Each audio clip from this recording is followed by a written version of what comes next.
புல்லு கட்டு தூக்கிக்கிட்டு போற பொம்பள ஒரு 2 நாளா என்ன நீ எட்டி பார்க்கல.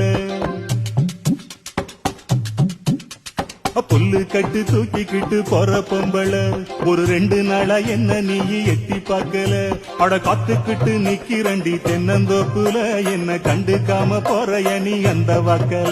அட காத்துக்கிட்டு நிக்கிறண்டி தென்னந்தோப்புல என்ன கண்டுக்காம போறைய நீ அந்த வாக்குல. கல்லு கட்டு நோக்கத்துல வந்த மாப்புள்ள இப்ப சுத்தி சுத்தியா